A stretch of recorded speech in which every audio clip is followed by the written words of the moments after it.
In this video, we are going to talk about GLMs, or Generalized Linear Models. We'll start off by talking about some of the assumptions underlying linear models, as well as GLMs, and how GLMs extend the linear model framework to a wider array of distributions. Then we'll move on to discussing the underlying theory behind GLMs. Specifically, we'll talk about the Exponential Dispersion Model and the various components of the EDM. Then we'll discuss the shortcuts that the EDM family allows us to take. We'll talk about the mean of the EDM, as well as the variance of the EDM and how they relate to one of the components of the EDM family and how it really makes it easy calculating the moments of the EDM. Then we'll discuss some of the distributions that fall under the exponential dispersion model, or the exponential family of distributions. We'll look at the components of the distributions and how they relate to the EDM. Then we'll talk about the canonical links and inverse links and how they relate to the response of your data set. And then we'll look at the estimation problem, since the estimation of GLMs is different from the estimation of linear models. They both maximize the likelihood, however, they do it in different ways. And we'll talk about that. We'll start off by discussing the Taylor series expansion and work our way towards why the Iteratively Reweighted Least Squares algorithm, or IRLS, why that makes sense. So after we've done that, we'll see why this algorithm makes sense. And finally, we'll talk a little bit about deviance and how model residuals are evaluated under the GLM framework. So let's begin. So let's start by looking at some of the assumptions underlying both the linear models and generalized linear models. So in both linear models and GLMs, our y's have to be IID, independent, identically distributed. So that's valid for both. But under the linear model framework, we're restricted to the normal distribution. Y conditional on X has to be normally distributed. But that doesn't need to be the case in GLMs. In GLMs, Y conditional on X can be an entire subset of distributions, but those distributions have to fall under the exponential dispersion model, or the exponential family of distributions. Some of the examples that we're going to discuss are the Poisson distribution, the binomial distribution, negative binomial distribution, gamma distribution, and in fact, the normal distribution is a special case of the EDM. So we're going to talk about these. We're going to break down these distributions and how they relate to the EDM. The next restriction of linear models is that your response has to be this linear combination of the weights and your predictors. So effectively, what you're doing in linear models is you're fitting, let's say you have some data here and you're fitting that straight line there. But in a lot of data sets, your data doesn't necessarily need to be this cleanly distributed around this line, right? So you can have, let's say, imagine your data set being some results of a race, right? So if you finish a race, we score that as a 1. If you don't finish, we score that as a 0. And let's say the x-axis is some supplement, some experimental supplement, and it's related, the higher the dosage, the more likely it is that the competitors finish the race, and the smaller the dosage, the higher the likelihood of a DNF or did not finish. Okay. Now, it wouldn't make sense to fit a line like this. It doesn't really, it's ideally you would have some different shape, right? And that is what GLMs allow you to do. They allow you to fit using the underlying mechanics of a linear model, but they help you fit, let's say, in this case, an S-curve. Okay, and this is the additional flexibility that GLMs allow you to. Now, the final difference between these two is that solving linear models is effectively solving this system of linear equations, right? And in software, it's typically done by a QR decomposition. So typically it's done as the QR decomposition of X transpose times X, and then you solve for X transpose times Y. Okay, but we can't this is not really enough for GLMs. GLMs require a little more. So this effectively becomes a step in the IRLS algorithm. It does use this step, and that's why this least squares name comes from in IRLS, iteratively reweighted least squares. But for each iteration, you're updating a weight matrix. Okay. However, it's important to mention that both IRLS and the QR decomposition here under the linear model framework, they both maximize the MLE. So the estimators that you get from both these mechanisms maximize the MLE for those models. Let's now turn towards the exponential dispersion family. So an exponential dispersion family is a family of distributions, also known as the exponential family of distributions, that includes distributions like the Poisson distribution, binomial distribution, negative binomial distribution, normal, and the gamma distribution, among others. But these are some of the distributions we're going to take a look at. And what makes these part of the exponential dispersion family is that they can be written in this form. So essentially, you take your PDF or PMF, your probability mass function or probability density function, and effectively you do an exponential log and rewrite it this way. And if you can rewrite it this way, then that distribution is a part of the EDM. Now, it's important to note that this y here has to be y by itself. This cannot be a function of y. This is very important. This cannot be log of y. This cannot be exponential of y. This cannot be any other function of y. It has to be y by itself. Okay? Theta is our canonical parameter, and we'll look at the link functions or the canonical link functions that arise from this in the next section. A of phi is taken to be known. Then we have B of theta. And B of theta has to be a convex, strictly increasing, and positive function. And strictly increasing because it has to be invertible. We take phi as known. And C, it's important to note that C cannot be a function of theta. It cannot be a function of theta. It's a function of y and phi, but this cannot contain theta. Okay, so this is what is known as the exponential dispersion family.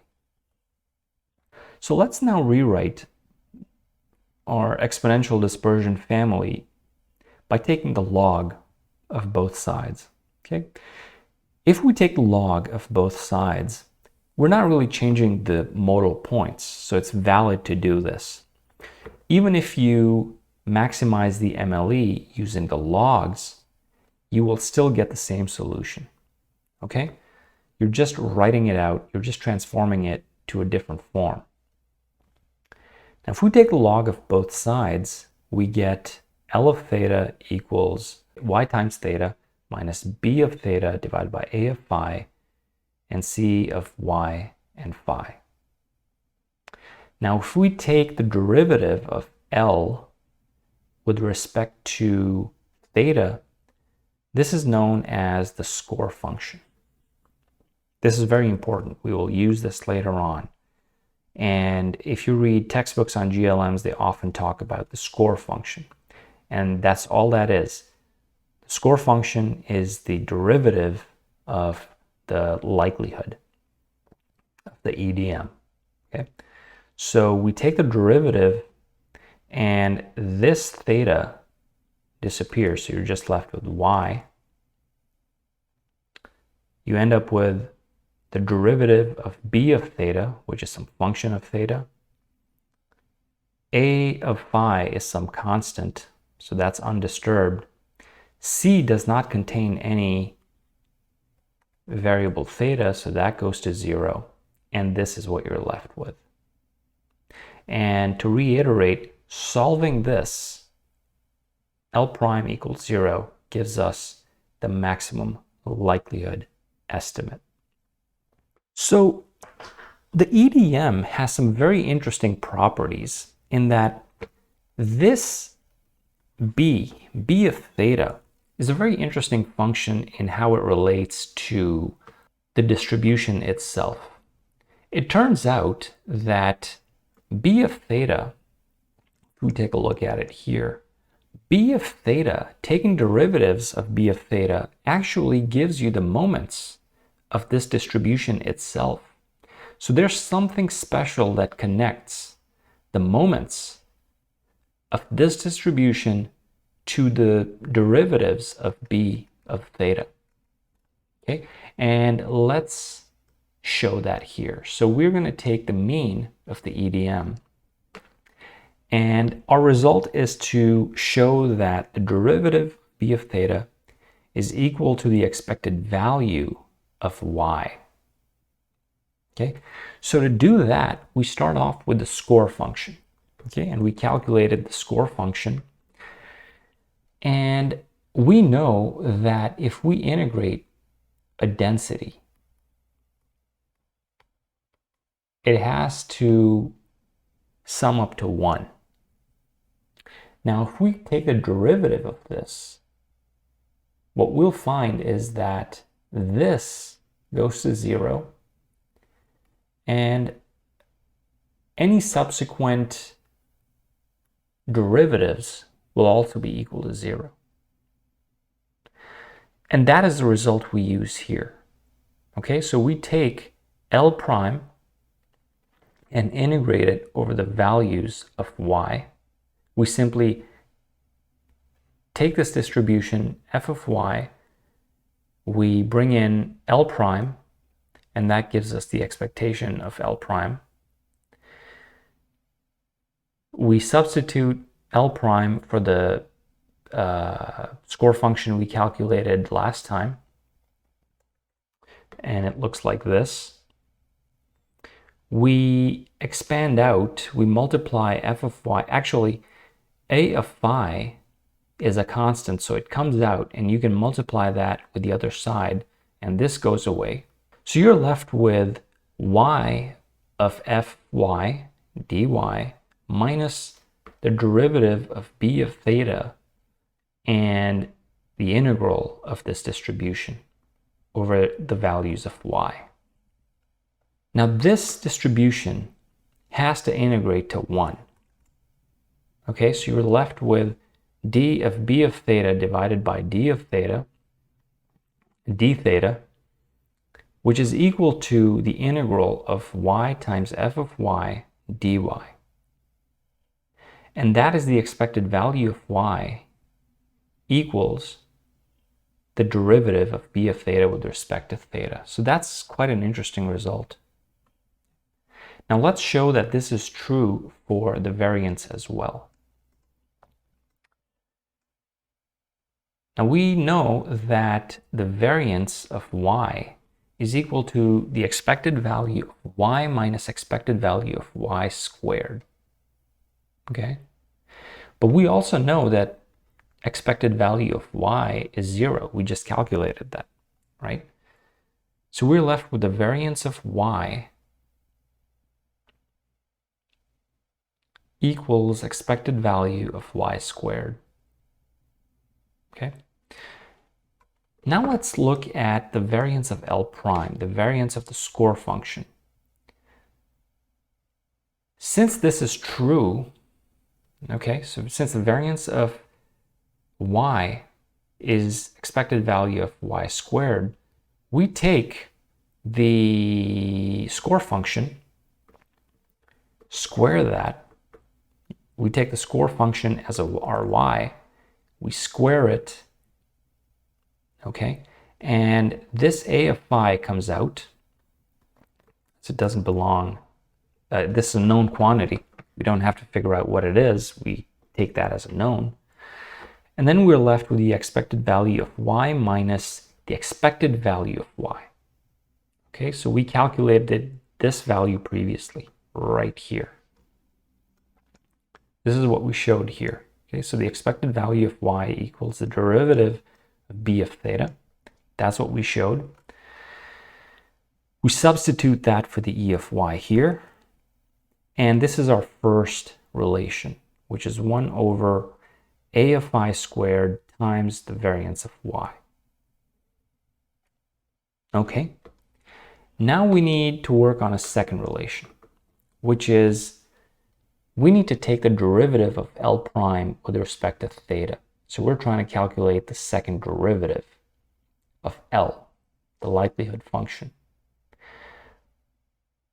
Well, y doesn't have any theta, so this disappears. And you're left with the double derivative of b of theta and this minus and 1 over a of phi. Okay, this is a constant. So this is your second relation. Now, there's a theorem in Casella and Berger, which I'll put up on the screen. And by virtue of that theorem, you can set 1 and 2 equal to one another. Okay, and once you do that, and there's this additional negative term here, okay, from that theorem.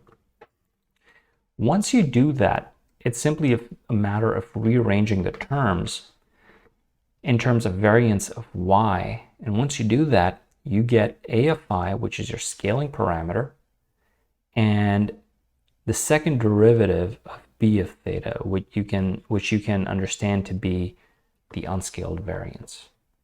Okay, so this is a very interesting property that the function b of theta in the exponential dispersion family ends up generating the moments for the distribution itself, which is quite a remarkable fact. Now let's take a look at some of the distributions that fall under the EDM. And let's start by looking at the Poisson distribution. And the Poisson distribution has, has some rate associated with it, which is greater than 0, and has y, which is non-negative integers. Okay, so to repeat, all we're doing is rearranging. We're not taking some fundamentally different calculation of this. We're just rearranging this as x log of f of y given mu. So this is all we're doing. And what we end up with is the exponential of y times log of mu minus log of y factorial. Now notice that y is by itself, It's not a function of y, it's y by itself. As well as it's worth mentioning that a of phi is 1. So if we can assume that y times log of y divided by 1. So in this case, a of phi equals 1. Okay? And you have your y term, y is equal to y, theta is equal to log of mu, b of theta is equal to mu, and c is equal to log of y factorial. Another thing worth mentioning here is that if you look at b of theta, this is actually mu. Okay, so if you want to write this in terms of theta, you'll have to solve for mu here. So our theta there is log of mu. If we take exponentials on both sides, we get mu equals exponential of theta. So your b of theta ends up being exponential of theta. Okay, because this is mu. You simply substitute the value of mu and you get exponential of theta. Okay. Now let's take a look at the binomial distribution. It's pretty straightforward as well. So we take the exponential log and we end up with y times log of mu plus n minus y. This comes down, you end up with log of 1 minus mu. Okay. And you end up with the log of n over y. Okay. So notice the c term does not depend. There is no theta term in c. If you look at y here, y is by itself. It's not a function of anything. It's not xy, it's not log y, it's not sine y. It's simply y. Okay, so that's satisfied. And it looks good. So this looks to be a part of the exponentially distributed model family. Now let's take a look at the normal distribution. Same thing here. This is pretty straightforward as well. But in this case, for the first time, we see that a of phi is actually something other than 1. So in Poisson, it was 1. In binomial, it was effectively 1. But here we have a value of sigma squared. To be clear, this we take to be known. Okay, we assume this to be known. So we have a normal distribution, exponential log. We open this up and we end up with a negative half times log 2 pi sigma squared minus half sigma squared times y squared minus 2 mu y plus mu squared. We rearrange these terms and you look at it and say, it's, how do I figure out what this is? But notice that this y here is by itself. So right there, you know that this is going to be your y and this is going to be your theta. And if you want it to be clean, you just handle it, you rearrange this, you multiply this out with this term and rearrange it to write it as y times mu, which is your y times theta, minus mu squared divided by 2, which is your b of theta, and this sigma squared becomes your a of phi. And in this term here, again, observe there is no theta term. There's no theta term in this term here.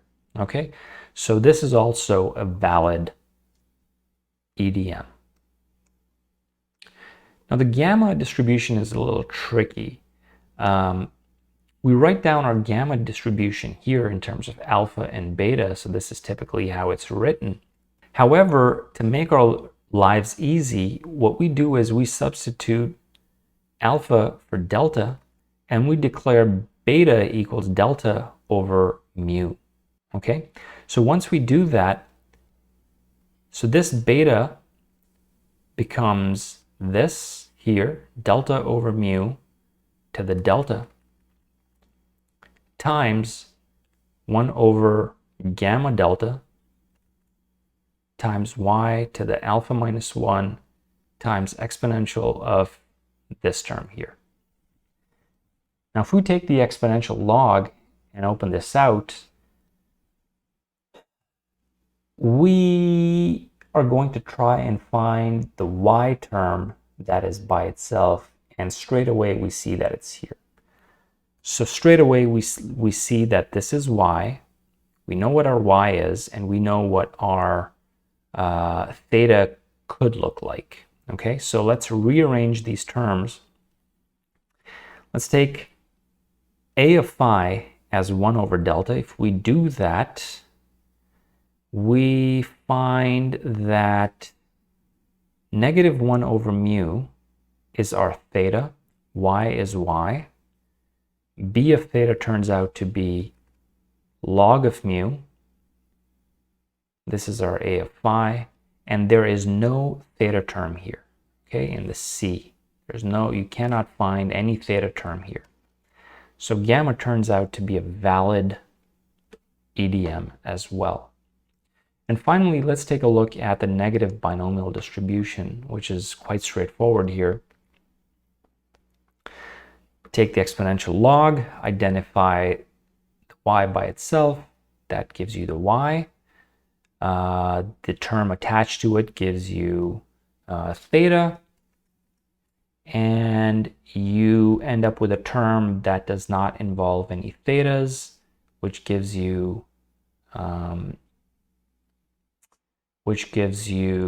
your C function, and your B of theta here is r times log of mu.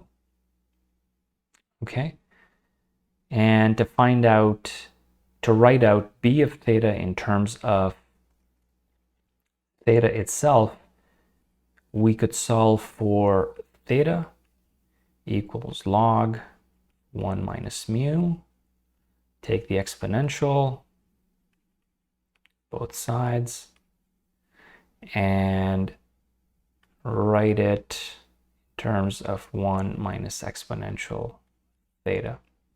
Therefore, your B of theta turns out to be r times the log 1 minus exponential of theta.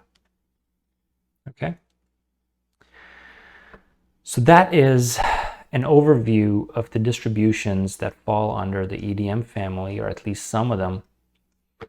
And next we'll take a look at some of these links. The canonical links here are directly related to the distributions we just looked at, right? So you have your theta here, right? And that is equal to the log of mu. And if you invert it, which we already did here, notice that we already inverted this here. We took theta equal log of mu, we solved for mu, we ended up with mu equals exponential of theta. So that's what we're doing here. So we take our theta, that's your canonical link, and the inverse link is mu equals exponential of theta. Same for the binomial distribution. This is known as the logit function, and this is known as the sigmoid. Okay, and let's actually plot these just for the sake of it. So let's plot the logit function.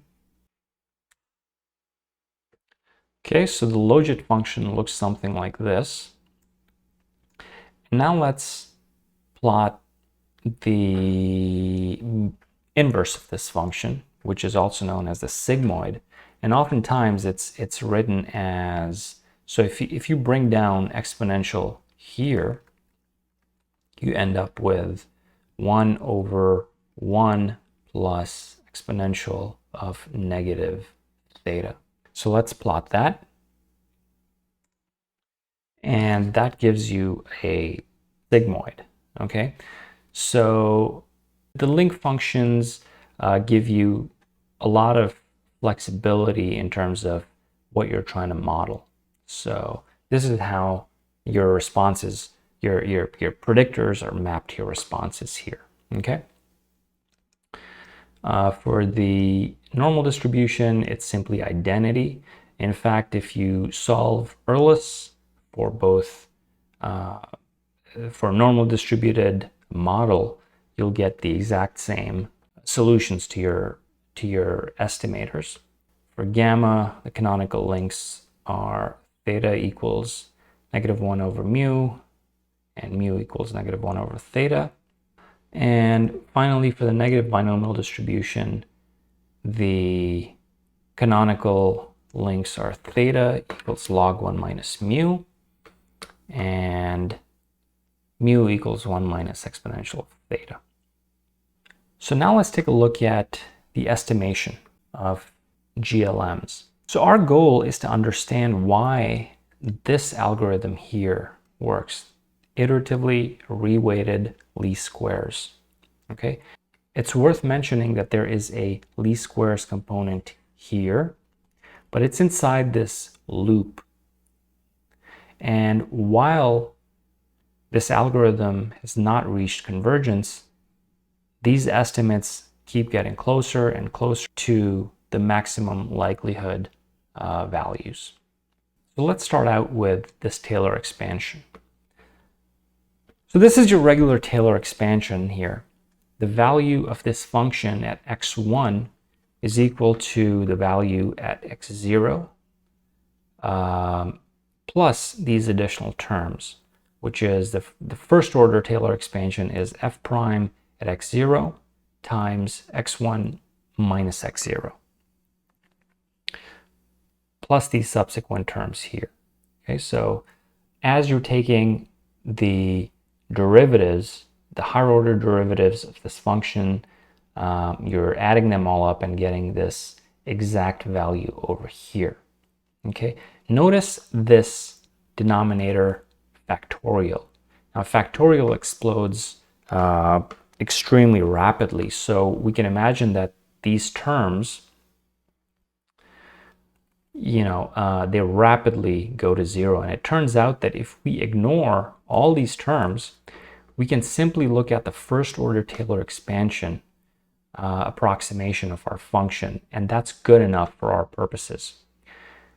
So we look at the approximation of this function as a first order Taylor expansion. So the value of f at x1 equals approximately the value of f at x0 plus the difference between x1 and x0 times the first derivative of f at x0.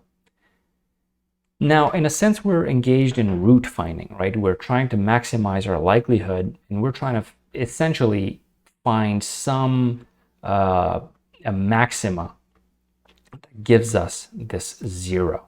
Okay, so we set the value at 0, and the rest of our first order Taylor expansion remains the same. And what we try to do next here is we try to solve or we try to write in terms of x1. So we rearrange some of these terms, and so we multiply out f prime with x1 and x0. We rearrange the terms, and what we end up with is x1 equals x sub 0 minus f at x0 and f prime at x0. And this is also known as the Gauss-Newton method. So we rewrite this term here in terms of theta as well as our likelihood function. If we substitute L for L prime as well as L prime for L double prime, it also maximizes the MLE.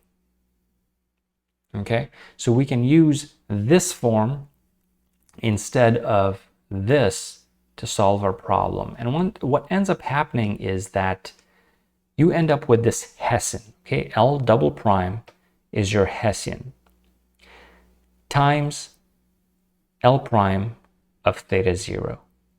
Now this Hessian is difficult to calculate. Okay, so let's first replace thetas with b.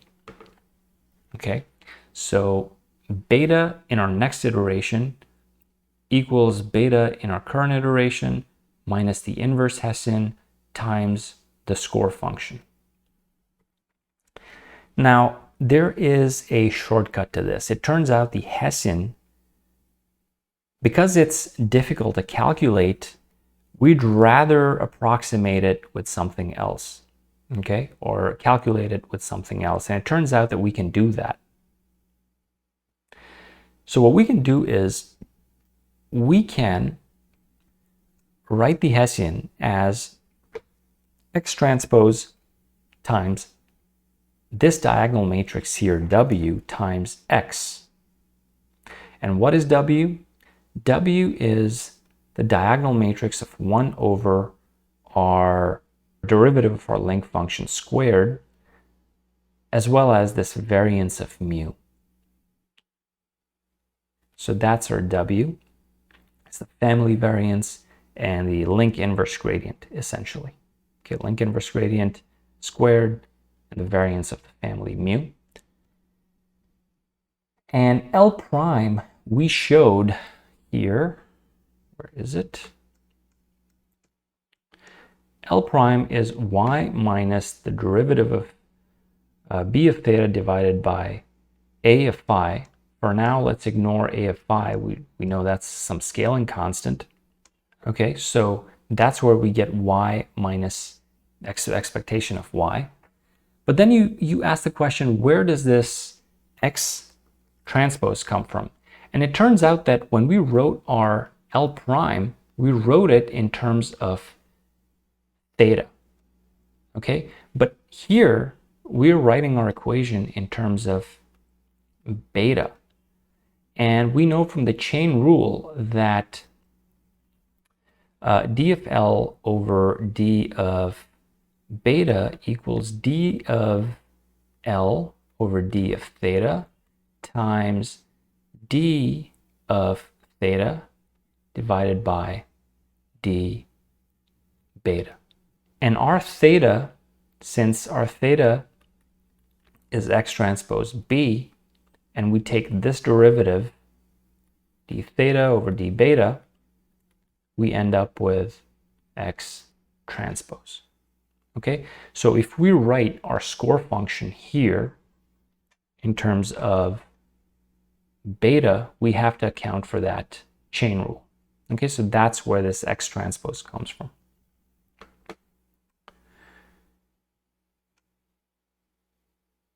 Oh, and I forgot to mention the Hessian is the negative. So this approximation, this negative also turns to a positive. Okay, and yeah. Then we let A equals y minus expected value of y divided by the variance of y. We set that as W. So we have this weighted least squares problem here times this alpha. We rearrange the terms and we end up with, this term is also known as the effective adjustment. Okay, so this is known as Z. The Z term is called the effective adjustment. And this is the critical component of IRLS. Okay, and in software, this step is solved by a QR decomposition. So X transpose WX, QR decomposition, and solve for X transpose W times Z. And in software, it typically looks something like this. If we look at the iteratively reweighted least squares problem, this is how it's actually implemented in code as well. So you have your eta, which is X transpose the weights. I should have written this in terms of beta, but I have it as lambda. So you get your eta here, then you get your link inverse, then you get your link inverse gradient, which is this step here. You get your weights, and weights are simply the link inverse gradient squared divided by the family variance. You have this diagonal matrix multiplied with X. And you have your Z. Z is eta plus your data, Y, minus mu, and divided by mu prime, which is exactly as written here. And you remember the previous value for your weights and solve the QR decomposition problem there, which is this here, and you get your new estimates for lambda. And then you do some kind of like a convergence test, and typically this is done via deviance functions. I have done this here. This is a little hand wavy and sort of sloppy, but this should be done with deviance functions, not by looking at these coefficients themselves. But it's fine. It works just as well in practice. So I just wanted to show you a implementation of the iteratively reweighted least squares. This is a generic implementation. This will work for a variety of different links, and I might do a video in the future that actually walks you through the implementation of this as well. Okay, so for now, I just wanted to show you that piece of code. So let's finish off by talking about deviance.